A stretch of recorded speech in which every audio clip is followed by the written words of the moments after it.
Last year, Spanish police traced an online critic after a Swiss court ordered Proton Mail to log and hand over users' connection details, proof that even the gold standard of private email can be forced to cooperate when the law comes knocking. So if Proton can reveal data, is any online service truly safe? In the next few minutes, we'll unpack what Proton VPN and Proton Mail actually share with authorities, why they still offer far more privacy than Google or Outlook, and how stacking tools like a trustworthy VPN or end-to-end encrypted messenger can keep your digital life under control.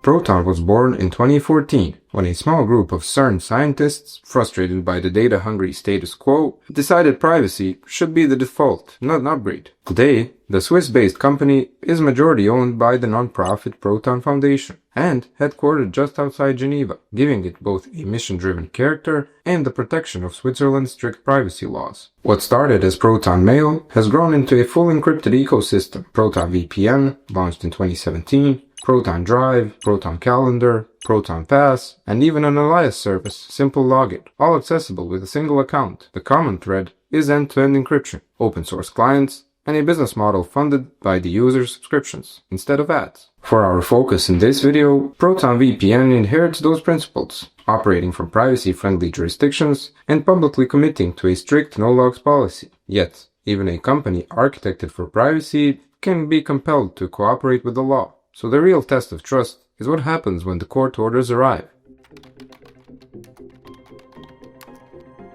The first stress test came in 2021 when French authorities, working through Europol, asked Swiss prosecutors to identify members of the climate group Youth for Climate. A Swiss court ordered Proton Mail to begin targeted logging on one account. Proton collected the user's IP address and browser fingerprint, handed them over, and the activist was arrested. No email content was surrendered because it remained encrypted, but the metadata was enough for the police. A similar scenario played out in 2024. Spanish investigators saw the source of the threatening messages, and a Swiss order obliged Proton to provide connection timestamps and IP data. Again, encryption protected message contents, yet the limited logs still led to the suspect's arrest. These incidents show the nuance. Proton can't decrypt your inbox, but it can be forced to record and share future connection data for a specific account. To see why that distinction exists, and how often it happens, we need to unpack what Swiss privacy law actually requires.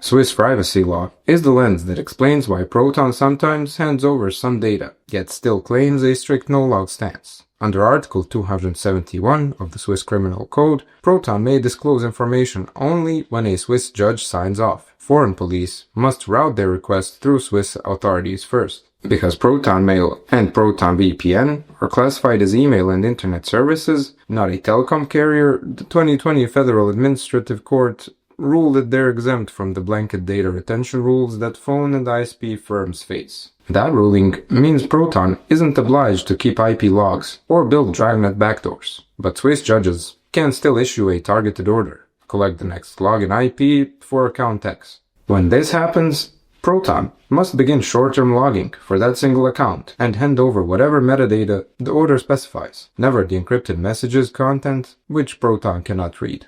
Proton's own transparency pages show how often this happens. In 2017, the company received just 13 valid requests. By 2024, that figure had climbed up to 6,378, with 5,971 requests granted. Still a tiny fraction of big tech's millions, but a reminder that zero compliance is possible in any jurisdiction. For Proton VPN, Swiss law also confirms there's no obligation to store connection logs, so even if a court demanded historical browsing data, there's nothing to give. In short, Swiss courts sets a narrow gateway.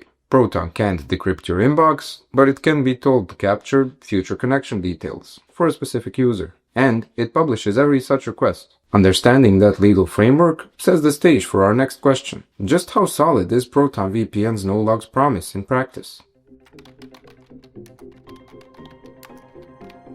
Proton VPN is engineered so routine logs simply never exist. Its network uses RAM-only servers that wipe themselves clean on every reboot. Secure Core routes that pass traffic through privacy-friendly countries, like Switzerland and Iceland, and fully open source apps that anyone can inspect. A July 12, 2024 audit by the security firm Securitum, which is Proton's third in 3 years, again confirmed that the service keeps no records of what you browse or download. But what happens when a Swiss court demands information? By law, Proton can be told to start collecting the next login IP address for one specific account, but it can't hand over a browsing history, because none was ever saved. Proton's transparency report shows the scale. In 2023, the company received 6,378 valid legal orders, all limited to account metadata, not content. Now compare that to data-hungry giants, whose business models depend on tracking you. In just the 12 months spanning late 2023 to mid-2024, US authorities alone made nearly 500,000 requests to Google and Meta,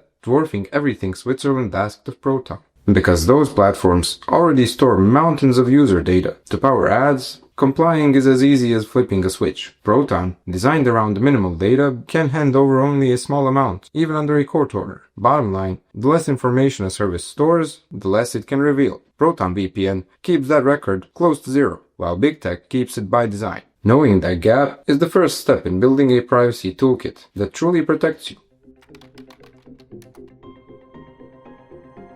So you've learned that the safest data is the data a service never actually keeps. The next step is to layer tools that follow the same store nothing extra principle. First, pair Proton Mail with Proton VPN. Logging in through the VPN hides the IP address, normally attached to each email session, breaking the link between your message and your physical location. If you enable Proton's Secure Core option, your traffic is routed through hardened servers in countries such as Switzerland and Iceland before it ever reaches the public internet, adding an extra shield against network-level attacks. For chats and calls, switch to Signal. It's open source, runs on the same end-to-end encryption protocol adopted by WhatsApp and Google Messages, and crucially, collects only the phone number you sign up with. Independent reviews in 2025 still rank Signal as the least data-hungry mainstream messenger. When you need maximum anonymity, think whistleblowing or bypassing heavy censorship, add the Tor browser. Tor bounces your traffic through several volunteer-run relays, obscuring both source and destination, and its built-in HTTPS-only mode plus no script help block tracking code automatically. Finally, harden the basics. Turn on two-factor authentication for every account, keep devices patched, and use privacy-respecting browsers with tracker blocking extensions. None of these steps alone is perfect, but stacking them means an attacker